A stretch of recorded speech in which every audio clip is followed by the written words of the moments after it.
Stéphane Martin, président des autocars de la vallée d'Azergues. Je suis salarié ici depuis septembre 1987. Mes premières fonctions étaient donc dans la comptabilité et la fiscalité. Et puis donc j'ai évolué aux côtés de Philippe depuis 1998 en co-direction et donc maintenant j'ai pris la direction complète, oui, depuis le 1er avril, depuis son départ en retraite. Mais bon, comme dit, je ne suis pas seul, j'ai une bonne équipe derrière moi et c'est ce qui compte le plus.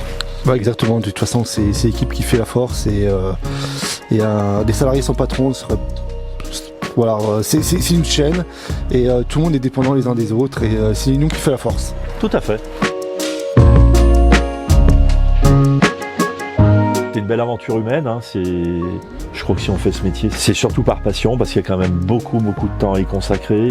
C'est vrai qu'au fil des années, on s'est un petit peu quand même, on s'accorde un petit peu de temps sur son temps personnel, mais oui, il y a énormément de temps à passer pour que ça fonctionne et s'il n'y avait pas de passion, on serait plus là. C'est un métier avant tout de passion. Des moments forts, forcément qu'aujourd'hui c'en est un. On a un moment fort tous les ans, à cette époque c'est notre journée client avec laquelle nous allons poursuivre cet après-midi. Donc où on invite tous nos clients de voyage à la place et responsables de groupe pour leur présenter notre production de la nouvelle année et puis nos vœux bien sûr. D'accord, donc du coup c'est une porte ouverte qui est pour vos clients. Il n'y a pas de porte ouverte plus large. Non. Pour faire connaître de manière un peu plus large le lieu. Non, la dernière porte ouverte qu'on a fait, c'était donc à l'inauguration de ce site en janvier 2014. D'accord. Voilà. Okay. Puisqu'on s'est installé ici en juillet 2013. Vous en avez parlé pendant votre discours tout à l'heure, mais en quelques mots, l'avenir. Dans 80 ans, on en reparle. Dans 80 ans. On sera plus là. Une chose de sûre, c'est que je ne serai pas là pour on sera plus là, chacun, je crois. Mais à mon avis, non, on sera pas là dans 80 ans. Hein. Personne ne sera là. Hein. Les modes de transport évoluent. Mais on a encore de belles années devant nous. Hein. Il faut pas. Ah non, il faut pas. On a encore de belles années. Oui. Il y a quand même pas mal de potentiel pour tout ce qui est tourisme, pour ce qui est voyage de groupe, voyage associatif. Et on est là et c'est notre métier. En espérant qu'on ait les moyens humains suffisants pour répondre à toutes les demandes, on est très heureux de parce que quand vous parlez de moyens humains, c'est que c'est dur de recruter. Ouais, c'est dur parce qu'il y a très peu de demandes. On n'est pas là non plus pour déstabiliser les effectifs d'autres entreprises, de nos confrères, avec qui on travaille aussi. Donc c'est vrai qu'il suffit de passer une annonce pour déstabiliser une entreprise, non, mais pour déstabiliser d'autres entreprises en disant tiens, chez Vallée d'Azergues, ils embauchent, on va les postuler à voir. Non, c'est pas ce qu'on veut quoi. Donc du coup, donc quand on a quelqu'un qui postule chez nous et qui vient d'ailleurs, mais qui vient pas d'un confrère local, oui, on le reçoit.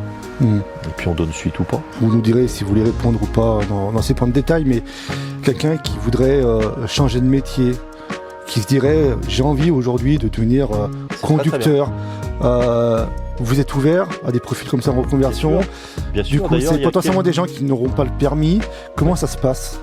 Alors on a justement un conducteur qui doit rentrer d'ici. Il vient de finir sa formation.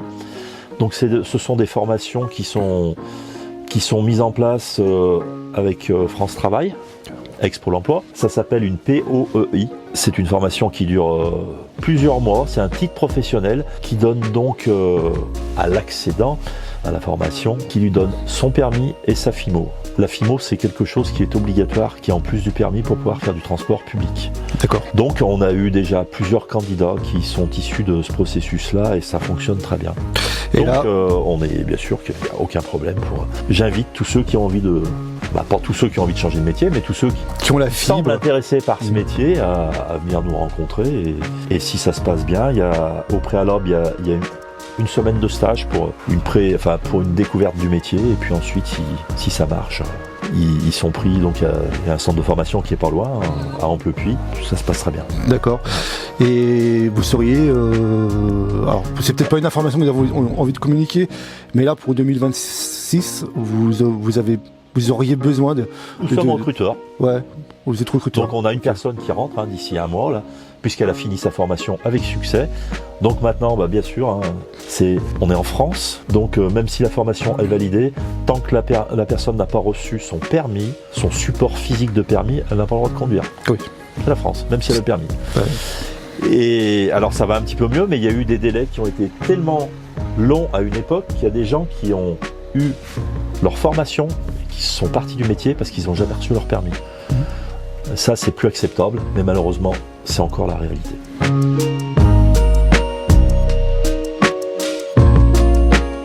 Venez nous rejoindre. Si ça vous tente, venez nous rejoindre, tentez l'expérience, tentez l'aventure. Tentez-le et puis vous verrez comment ça se passe. Voilà, si de toute façon, on peut pas se faire un jugement si on n'a pas tenté. Donc voilà, c'est comme au loto, hein, 100% des gagnants ont joué. Donc